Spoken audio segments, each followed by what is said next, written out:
لا حول ولا قوة إلا بالله. بسم اللہ الرحمن الرحیم الحمد للہ رب العالمین والعاقبۃ للمتقین والصلاة والسلام علی سید الانبیاء والمرسلین اما بعد اعوذ باللہ من الشیطان الرجیم بسم اللہ الرحمن الرحیم الف لام میم ذالک الکتاب لا ریب فیہ ھدی للمتقین صدق اللہ العلی العظیم۔ معزز سامعین کرام، السلام علیکم ورحمۃ اللہ وبرکاتہ۔ آج مجھے سورۃ النازعات کی آخری چند آیات کی تفسیر بیان کرنی ہے۔ تفسیر سے پہلے ان آیات کا ترجمہ دیکھتے ہیں اور اس کے بعد انشاءاللہ تفسیر ملاحظہ فرمائیں گے۔ اعوذ باللہ من الشیطان الرجیم، بسم اللہ الرحمن الرحیم۔ فَإِذَا جَاءَتِ الطَّامَّةُ الْكُبْرىٰ، تو جب وہ بڑا ہنگامہ آ جاوے گا، یوم یتذکر الانسان ما سعی، جس دن کے انسان اپنے کیے کو یاد کرے گا، وبرزت الجحیم لمن یری،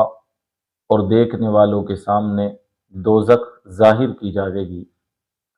فاما من طغی وآثر الحیاۃ الدنیا، تو جس شخص نے سرکشی کی ہوگی اور دنیاوی زندگی کو ترجیح دی ہوگی، فإن الجحیم ہی المأویٰ، تو دوزخ اس کا ٹھکانہ ہوگا۔ وَأَمَّا مَنْ خَافَ مَقَامَ رَبِّهِ وَنَهَى النَّفْسَ عَنِ الْهَوَىٰ، اور جو شخص اپنے رب کے سامنے کھڑا ہونے سے ڈرا ہوگا اور نفس کو خواہش سے روکا ہوگا، فَإِنَّ الْجَنَّةَ هِيَ الْمَأْوَىٰ، تو جنت اس کا ٹھکانہ ہوگا۔ یسألونک عن الساعۃ ایان مرساہا، یہ لوگ آپ سے قیامت کے متعلق پوچھتے ہیں کہ اس کا وقوع کب ہوگا۔ فیم انت من ذکراہا، اس کے بیان کرنے سے آپ کا کیا تعلق۔ الی ربک منتہاہا، اس کی خبر تو صرف آپ کے پروردگار کے پاس ہے۔ انما انت منذر من یخشاہا، آپ تو اس شخص کو ڈرانے والے ہیں جو اس سے ڈرے۔ کأنہم یوم یرونہا لم یلبثوا الا عشیۃ او ضحاہا، جس روز یہ اس کو دیکھیں گے تو ان کو ایسا معلوم ہوگا گویا کہ وہ ایک دن کے آخری حصے میں یا اس کے اول حصے میں رہے ہوں۔ آیات کے ترجمے کے بعد اب ان آیات کی تفسیر ملاحظہ فرما لیجیے۔ گزشتہ آیات میں اللہ تعالیٰ نے وقوع قیامت کی اس بات پر عقلی دلیل کو بیان کیا تھا اور اپنی قدرت کے کچھ حسین مناظر کا تذکرہ کیا تھا۔ اب ان آیات میں اللہ تعالیٰ نے قیامت کے کچھ مناظر کا تذکرہ کیا ہے اور اللہ تعالیٰ فرماتے ہیں فَإِذَا جَاءَتِ الطَّامَّةُ الْكُبْرىٰ، سو جب وہ بڑا ہنگامہ آ جاوے گا، یعنی قیامت کا وقوع ہوگا۔ قیامت اپنی کیفیت اور نوعیت کے اعتبار سے دنیا کی تاریخ کا سب سے عظیم حادثہ اور سب سے بڑا ہنگامہ ہے۔ آسمان و زمین کا ٹوٹ پھوٹ کر کے ختم ہو جانا، پہاڑوں کا اپنی جگہ سے چل کر کے ریت کے مانند ہو جانا،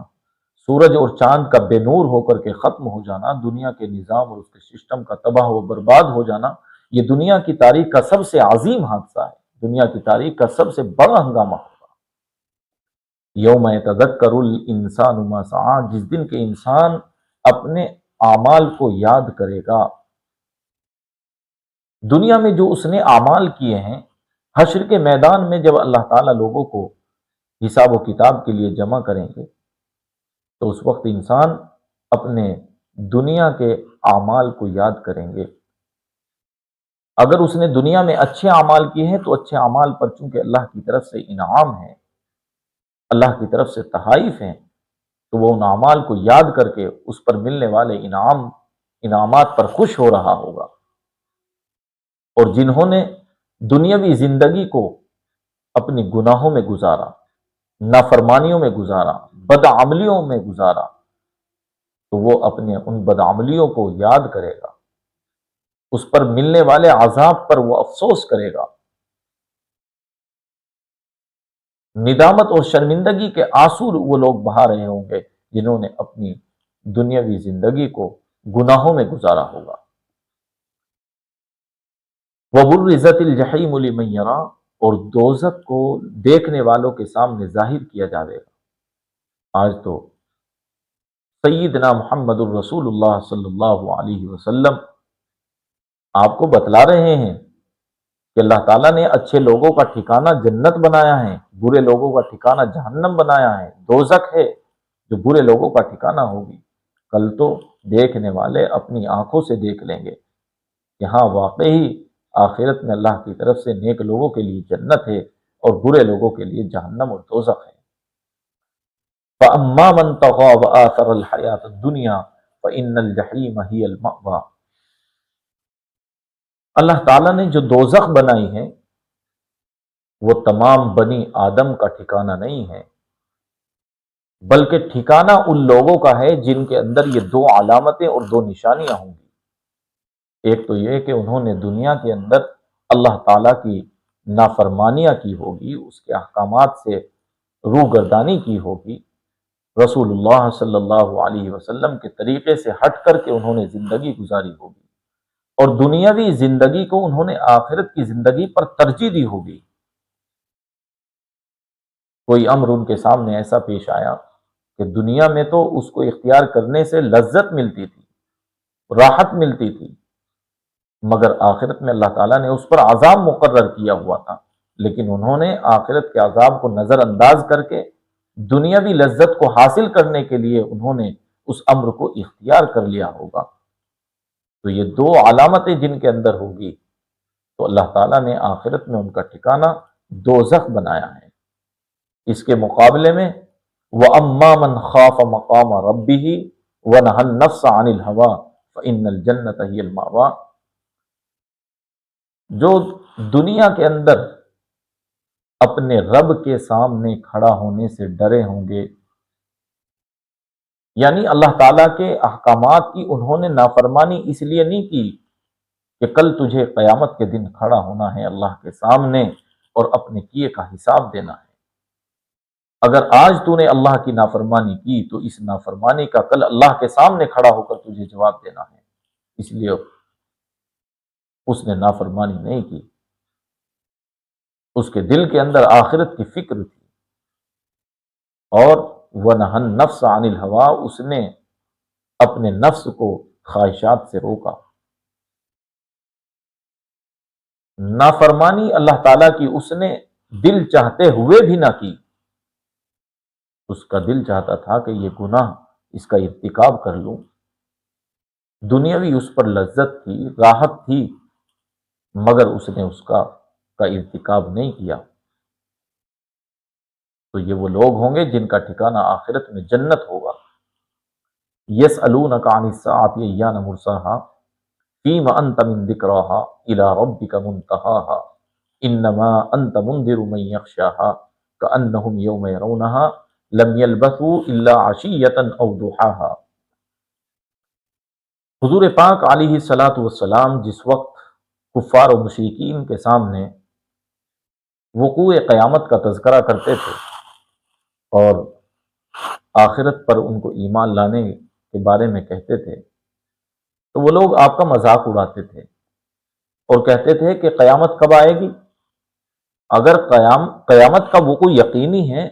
تو وہ واقع کیوں نہیں ہو جاتی؟ آپ ہمیں قیامت کی بابت بتائیے کہ وہ واقع کب ہوگی۔ تو اللہ کے پیغمبر حضرت نبی پاک علیہ الصلاۃ والسلام کو سخت صدمہ ہوتا تھا، تکلیف ہوتی تھی۔ اللہ تعالیٰ نے ان آیات میں آپ کو تسلی دی ہے اور کفار و مشرکین کے اس بیتوکے سوال کا جواب دیا ہے کہ یہ لوگ آپ سے قیامت کے متعلق پوچھتے ہیں کہ قیامت کب واقع ہوگی، تو آپ ان سے بتا دیجئے کہ قیامت کا وقوع یہ تو صرف اور صرف اللہ کے علم میں ہے کہ وہ کب واقع ہوگی۔ اللہ تعالیٰ نے قیامت کے وقوع کا علم نہ کسی فرشتے کو دیا نہ کسی نبی کو دیا، اس کا علم تو صرف اور صرف اللہ تعالیٰ کے پاس ہے کہ وہ کب واقع ہوگی۔ قیامت کے وقوع کے سلسلے میں اللہ کے پیغمبر نے کچھ علامات اور نشانیاں بتلائی ہیں، اس کے واقعات کو بتلایا ہے، مگر قیامت کا علم کہ وہ کب واقع ہوگی یہ صرف اور صرف اللہ تعالیٰ کو ہے۔ اور یہ لوگ آپ سے قیامت کی بابت پوچھتے ہیں تو آپ ان سے کہیے انما انت منذر من یخشاہا، کہ آپ تو صرف اس شخص کو ڈرانے والے ہیں جو اس سے ڈرے، آپ تو صرف قیامت کی بابت بتلا رہے ہیں، آپ تو قیامت کی ہولناکیوں کو بیان کرنے والے ہیں، آپ تو بس آخرت کے مناظر کو بیان کر دیجئے، پھر آخرت کے مناظر کو سن کر کے، اس کی ہولناکیوں کو وہ سن کر کے اگر اس کے دل میں خوف اور خشیت پیدا ہوئی اور آخرت کا کچھ چسکا پیدا ہوا تو پھر وہ آخرت پر ایمان لائے گا، وقوع قیامت کے یقینی ہونے کا وہ اقرار کرے گا۔ اور جس کو کچھ چسکا ہی نہیں ہے، جس کو مذاق ہی سے فرصت نہیں ہے، تو یہ لوگ ایمان لانے والے نہیں ہیں۔ بس آپ کا کام تو اتنا ہے کہ آپ ان کو آخرت کی بابت بتلا دیجئے، قیامت کی ہولناکیاں ان کے سامنے بیان کر دیجئے، پھر جس دل کے اندر چسکا پیدا ہوگا وہ آخرت پر ایمان لائے گا، جس کو اپنے انجام کی فکر ہوگی وہ آخرت پر ایمان لائے گا، اور جس کو آخرت کی فکر نہیں ہوگی، جس کے دل کے اندر چسکا نہیں لگے گا، تو وہ آخرت پر ایمان نہیں لائے گا۔ آج تو یہ لوگ دنیاوی زندگی میں اس کی رنگینیوں میں مگن ہو کر کے آخرت کی زندگی سے غافل ہو بیٹھے ہیں، لیکن کل جب قیامت کا وقوع ہوگا کأنہم یوم یرونہا لم یلبثوا الا عشیۃ او ضحاہا، تو یہ ان کو دنیاوی زندگی آخرت کے مقابلے میں ایسی معلوم ہوگی جیسا کہ یہ دنیا کے اندر ایک دن کا کچھ حصہ ہی رہے ہوں، اس کی صبح رہے ہوں، اس کی شام رہے ہوں۔ یہ دنیاوی زندگی کی آخرت کی زندگی کے مقابلے میں کوئی حیثیت نہیں، کوئی وقت نہیں۔ یہ آخرت میں افسوس کریں گے کہ ہائے ہم نے تھوڑی سی لذت کو حاصل کرنے کے لیے، تھوڑی سی راحت کو حاصل کرنے کے لیے ہم نے ہمیشہ کی راحت کا سودا کر لیا۔ یہ ان آیات کی تفسیر تھی۔ اس صورت کی تفسیر کے ختم پر اس صورت کی فضیلت کے تعلق سے میں یہ بات بھی عرض کر دوں، رسول اللہ صلی اللہ علیہ وسلم نے اس صورت کی تلاوت کی بابت اور اس کی فضیلت کی بابت کی بات ارشاد فرمائی ہے کہ جو شخص سورۃ النازعات کی تلاوت کرتا ہے تو کل قیامت کے دن اللہ تعالیٰ اس کو جنت میں اس حال میں داخل فرمائیں گے کہ وہ مسکرا رہا ہوگا، ہنسی خوشی وہ جنت میں داخلہ پائے گا۔ اور علماء نے لکھا ہے کہ اگر کوئی شخص کسی کے اوپر ظلم کر رہا ہے، وہ مظلوم ہے، اس کو ستایا جا رہا ہے، شریر اپنی شرارت سے اس کو پریشان کر رہا ہے، تو اس کے مقابلے میں یعنی دشمن کے مقابلے میں جس وقت دشمن سے اس کا سامنا ہو تو اس صورت کی تلاوت کرنا یہ اس کے لیے بے حد مفید ہے، دشمن کو زیر کرنے کے لیے، اس کو رسوا کرنے کے لیے، اس کو ذلیل کرنے کے لیے، اور اس مظلوم کو اس ظالم سے نجات دینے کے لیے، اس کے ظلم سے چھٹکارا دینے کے لیے اس سورت کا پڑھنا بے حد مفید ہے۔